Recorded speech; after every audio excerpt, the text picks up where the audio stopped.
大家好，我係 Lisa，我好高興今日可以為大家主持一個有關糖尿病嘅網上講座。今日嘅題目咧就係當飲食同運動都不足嘅時候，下一步咧應該點做咧？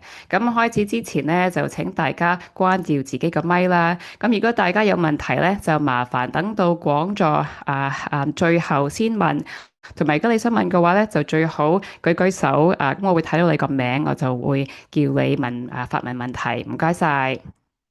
咁我哋想先講一聲多謝 Musqueam、Squamish 同埋 Tsleil-Waututh 三個原住民族，因為我哋今日喺佢哋嘅傳統領土上面聚會，我哋對佢哋一直守護主呢片土地都非常尊重同感激。哎呀，好難講啊！咁首先我想多謝今晚嘅贊助機構，咁我哋有 Diabetes Canada、UBC Amil Lab、Interior Health 同埋 BC Diabetes Research Network。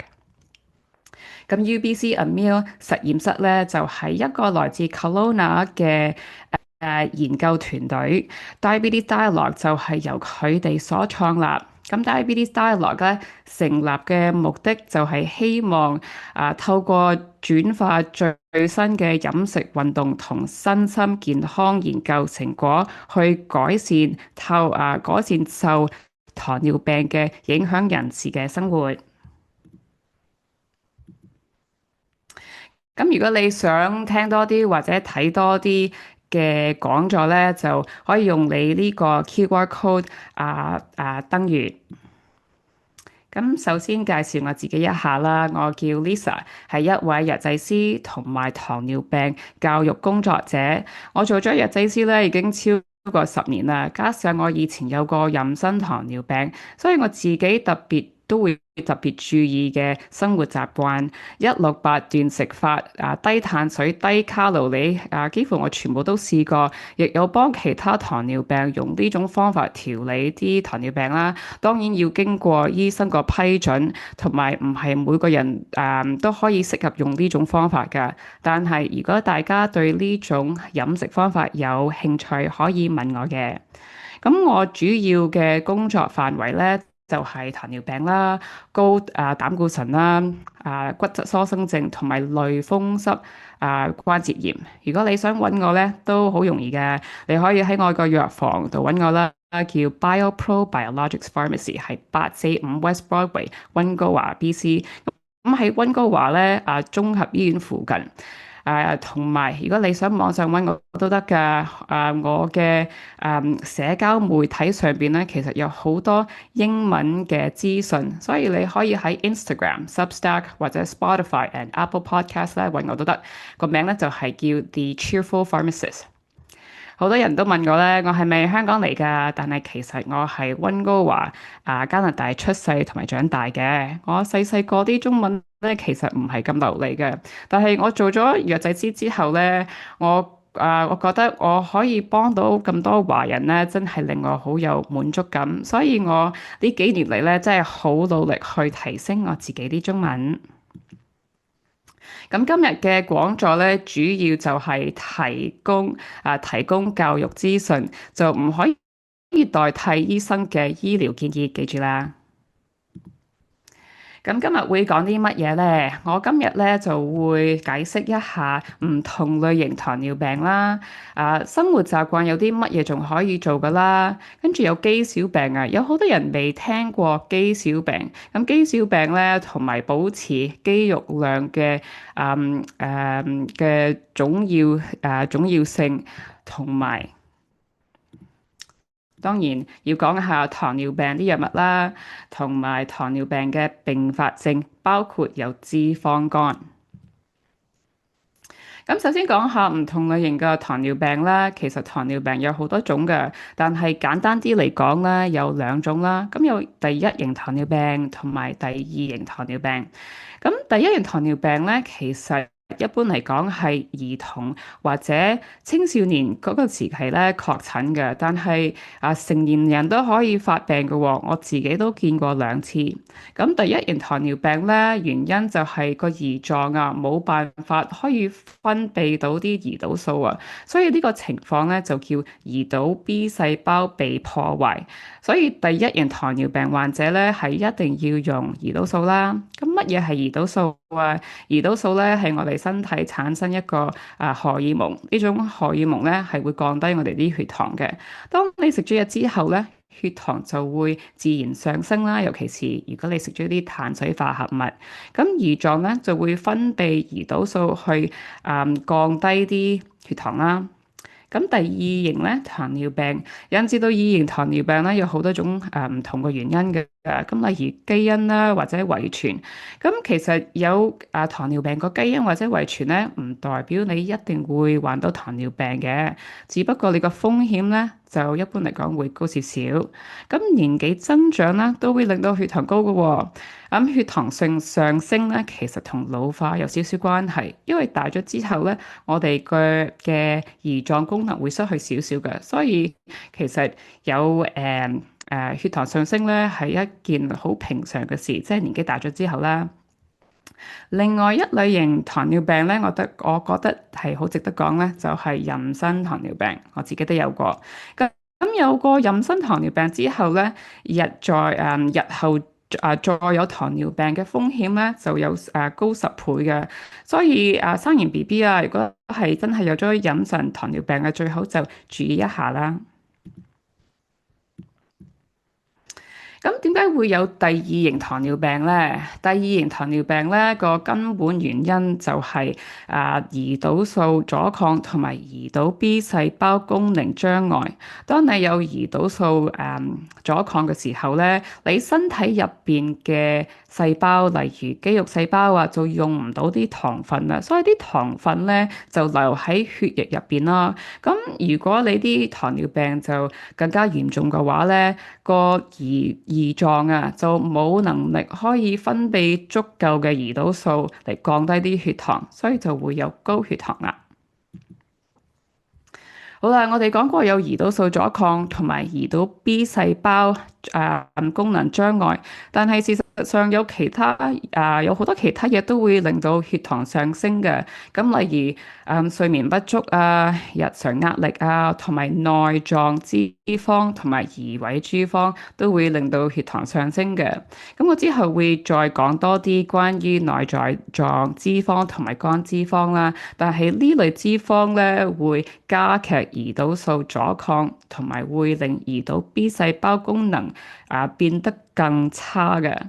咁皮下啲脂肪咧就有少少唔同嘅，皮下啲脂肪咧都係有少少影響，但係冇內臟脂肪影響得咁大啦。咁內臟脂肪咧，其實一般嚟講係通常睇唔到嘅。如果睇到嘅話咧，其實你已經好多內臟脂肪咧。因為佢內臟脂肪咧係會谷到你個肚會大少少嘅，脹少少嘅，所以好多人咧其實有內臟脂肪咧都唔知道，尤其是係亞洲人啦。你一般嚟講啦，你睇下我哋係肥喺入邊噶，唔會即係肥喺出邊咯，冇咁多。咁如果你想檢查一下咧，其實有種儀器可以量度你嘅內臟脂肪。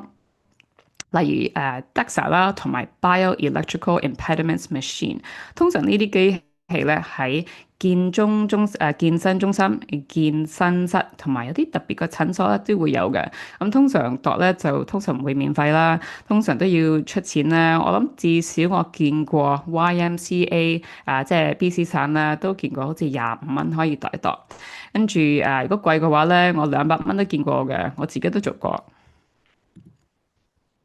咁我相信你已經聽過食蛋白質有幾重要啦。咁你聽過肌小病未咧？肌小病咧其實係一個相當大嘅問題，尤其是係長者同埋亞洲人長者同埋亞洲人咧。一般嚟講咧，肌肉咧都比起其他族類人咧都少啲嘅。咁肌小病咧就係年紀大咗之後咧，肌肉同埋肌肉能力就會少咗啲啦。咁你唔夠肌肉嘅時候咧，其實血糖咧就容易上升嘅。咁因為食咗嘢之後咧，大概80%個糖分都會喺個肌肉度吸收，所以保持肌肉量同埋食足夠嘅蛋白質係非常之重要。即係你有糖尿病冇糖尿病都係咁重要嘅。咁尤其是係長者同埋第二型糖尿病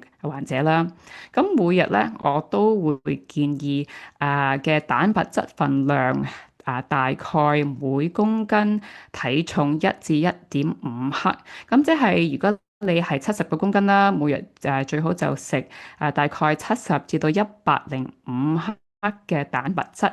嗱，如果你有腎病咧，呢個建議就有少少唔同啦，就會低少少啦，就要注意一下。咁最好就同營養師商量一下啦。咁我相信你已經知道嘅蛋白質個好處咧，對糖尿病就係通常咧都唔會點提升嘅血糖啦。但係記住唔好淨係食蛋白質要注意保持均衡啦。咁蛋白質咧。有好多唔同嘅來源啦，例如植物性嘅蛋白質，即係豆腐同埋動物性嘅蛋白質。咁但係要記住唔係所有蛋白質咧都係一樣嘅。如果你想增肌嘅話咧，其實動物性嘅蛋白質咧就比較會好少少，但係我都唔建議淨係食動物性嘅蛋白質，因為動物性嘅蛋白質個壞處咧就係佢好多飽和脂肪啦，英文係叫 saturated fat 啦，咁 saturated fat 就會高少少嘅，咁就最好均衡一啲就最好，咁所以最好就乜嘢蛋白質都食啲。咁如果你只係食植物嘅蛋白質咧，你有可能其實要食多啲蛋白質先可以增到肌嘅。但而家講下運動啦，運動咧係非常之重要嘅。咁食完蛋白質嘅一餐之後咧，喺24至48小時之內做運動咧，可以幫助保持肌肉肌肉同埋增肌嘅都可以。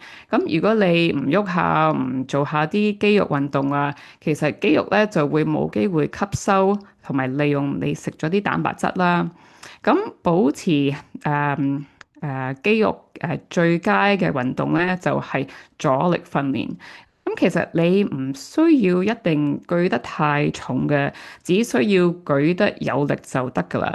咁記住，唔單止係阻力訓練先重要其實其他運動咧都好重要㗎。例如有氣運動啦，即係跳舞走步行路行山因為呢啲唔同個有氣運動咧，可以幫你減少內臟脂肪同埋肝脂肪嘅。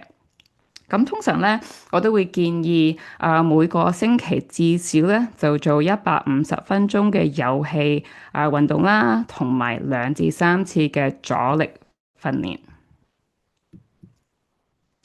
咁而家同大家講下一下飲食個小 tips 啦。我平時通常都會建議用餐碟法，英文咧就係叫 plate method。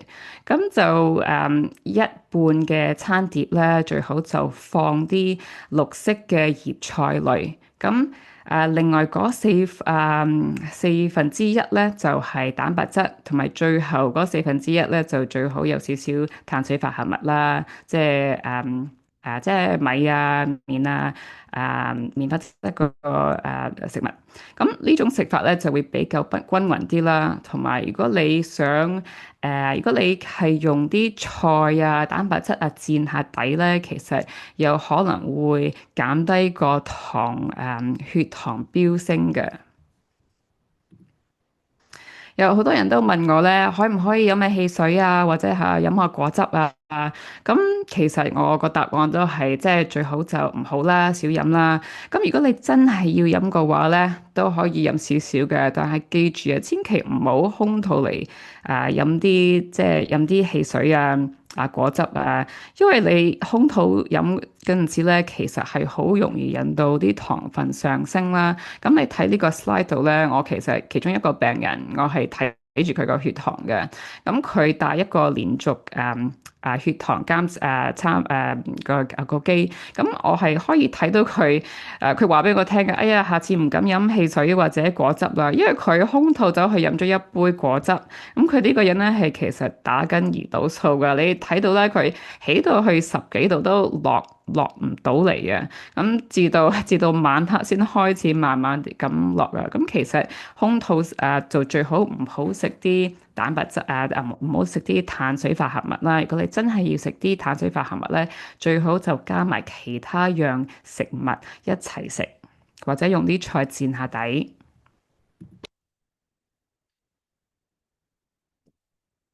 咁我想同大家分享一個個案啦。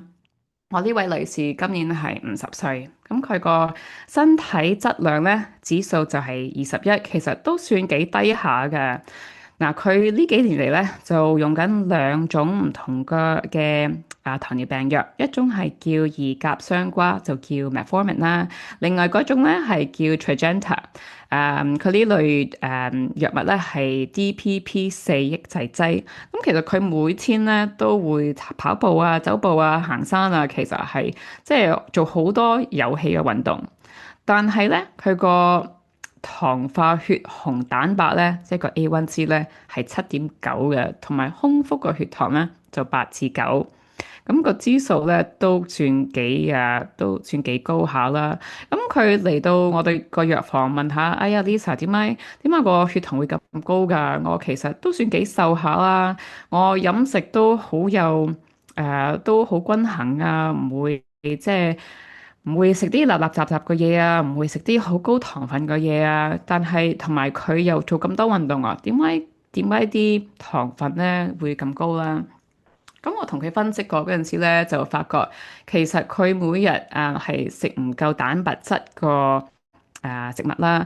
咁佢同埋完全冇做過啲阻力訓練啦，加上佢每日都做啲有氣嘅運動咧，其實係會令到即係會流失啲肌肉，即係容易好多啊。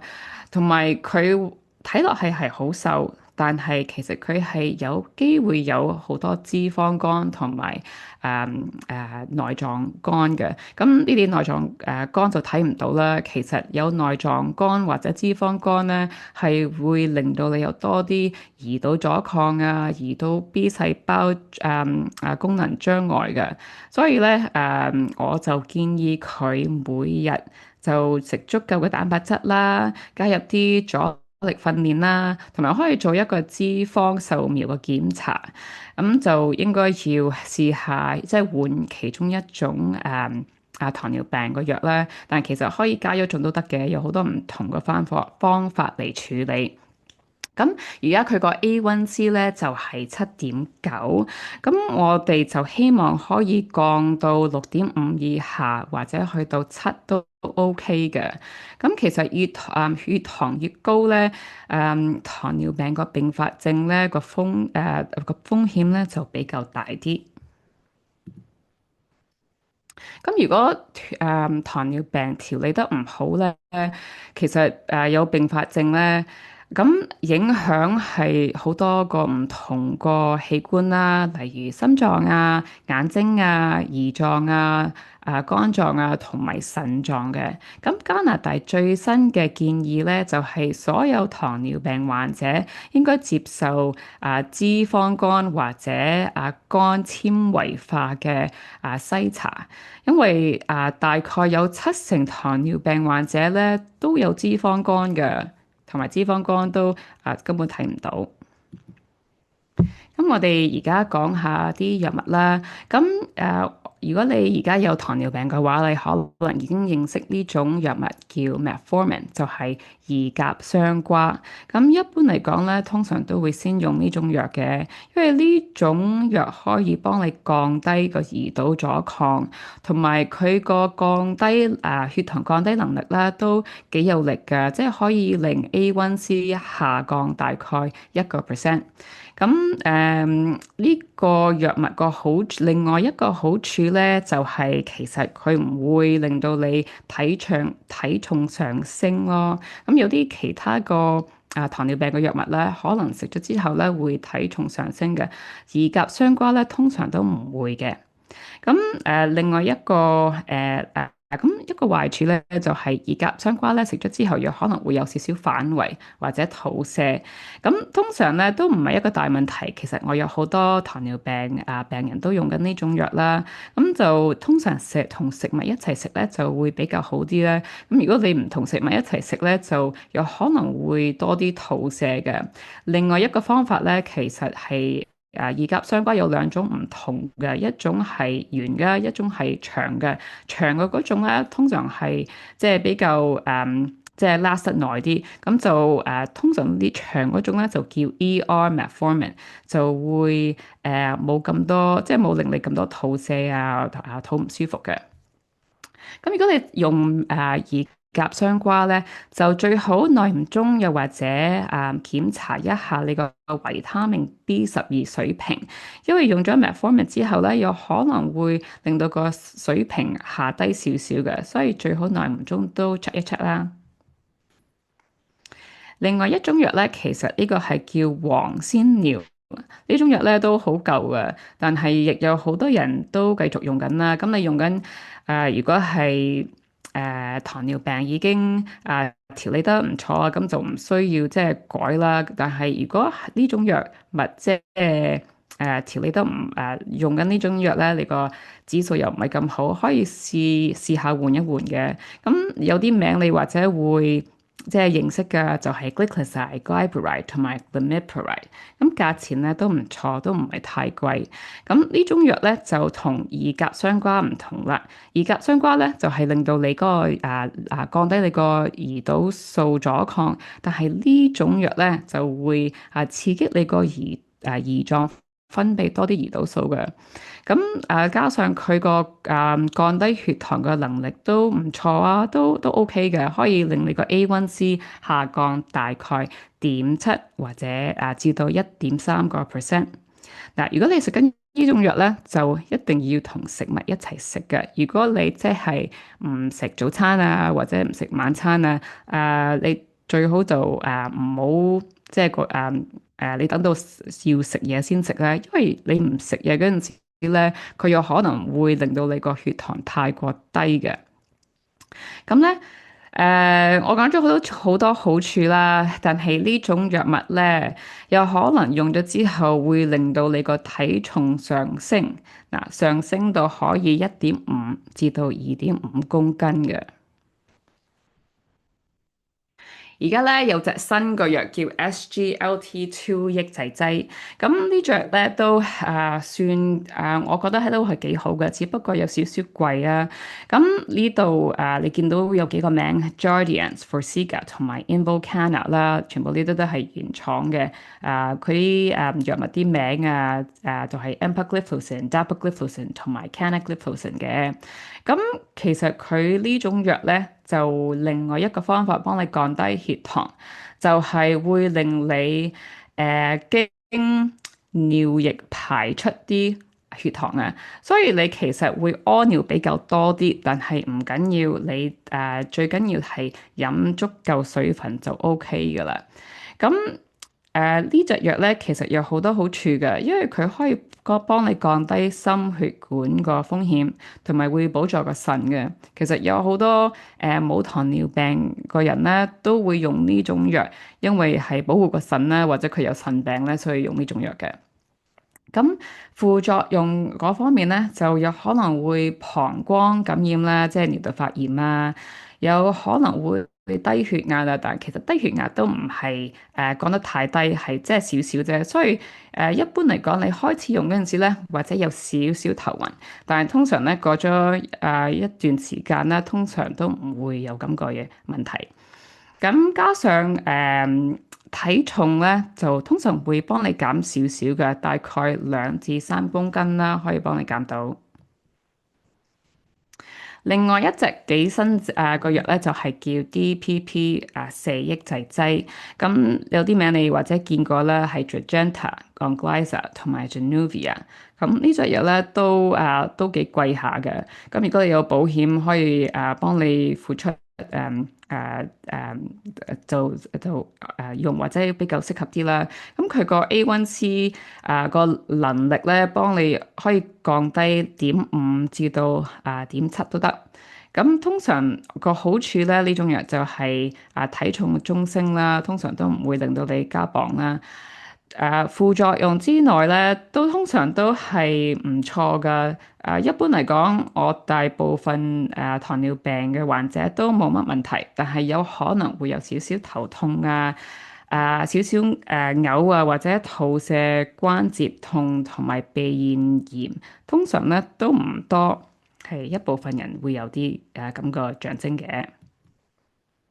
咁我諗你聽過一種藥物係叫 Ozempic 或者 Mounjaro 啦。咁 Ozempic 咧同埋 Mounjaro 而家好流行啊。我諗你廣告都睇過啊，或者見到好多明星用過啊。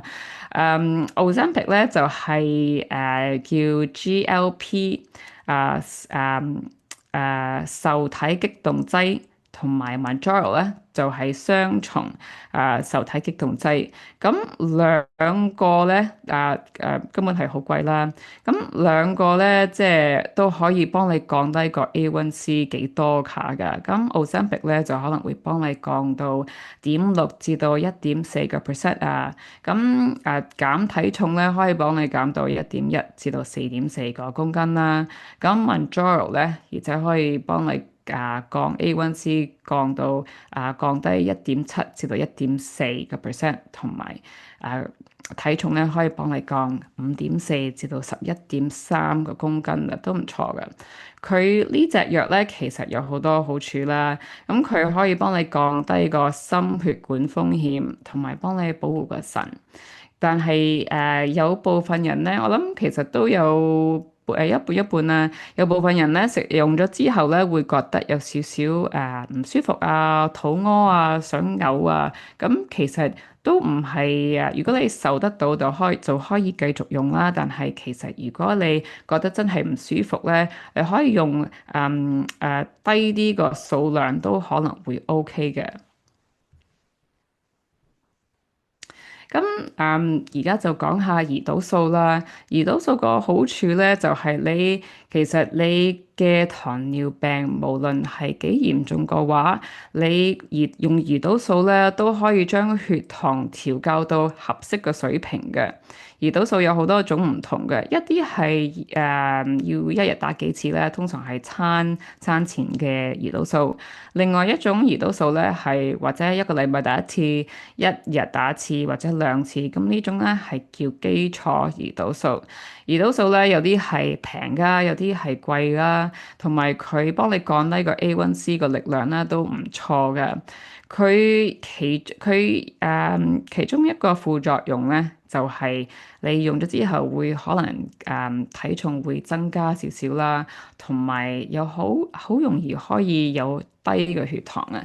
所以用緊胰島素咧，最好就耐唔中要check 一 check 自己嘅血糖啦。有啲人會用啲連續血糖機啦，或者即係用啲傳統個血糖機嚟查一查啦。因為如果你有時低嘅話咧，有可能會即係心跳跳得太快頭暈唔舒服出汗㗎。咁如果咁有咁個象徵嘅話咧，係需要或者有時要少少果汁或者有食下少少糖嘅。咁而家其實好多唔同款式嘅機器可以量度你自己個血糖啦。咁傳統嘅血糖機通常咧都會比較準確少少，但係其實我全部機我都用過㗎，全部都我都幾中意。但係新一款嗰個血糖機咧就叫連續血糖監察機，都好好用嘅，因為你可以用呢種機咧睇你成日嘅血糖升跌個情況啊，所以都幾有用處嘅。咁我講俾你聽，我遇到有一個女士咧，佢其實上年係窄界或者前期糖尿病，個 A1C 係6.3，但係佢透過飲食改變同埋耐唔中用下連續血糖監察機咧，真係降到個 A1C 去到而家5.5算真係好好噶啦，所以係有好多用處咯。咁同埋咧，如果你有時食咗啲肥膩嘢咧，呢種機咧可以即係可以俾你睇到你幾時啲血糖會升嘅。咁因為通常一般嚟講，你有糖尿病咧係2個鐘頭後先會，即係食完2個鐘頭後先會睇個血糖啦。但係如果你食咗啲肥膩嘢咧，有可能幾個鐘頭後先會升嘅。咁你2個鐘頭後你睇一睇，咦，好平常喎，你以為係啲血糖係正常嘅，但係其實佢幾個鐘頭後先上升嘅。我自己都試過㗎，食咗啲肥膩嘢咧，係其實幾個鐘頭後，即係有時過2個鐘咧先會上升嘅。咁如果你有其他問題當然可以講完問我啦。咁如果你想揾我嘅話，都好容易揾嘅。我通常咧都好人士嘅。你可以喺 BioPro Biologics Pharmacy 揾我845 West Broadway。有問題嘅話，又或者可以即係發下啲電訊Lisa at biopropharmacy.ca。咁而家咧個講座就講完啦。咁如果你想問問題咧，而家都可以問下嘅。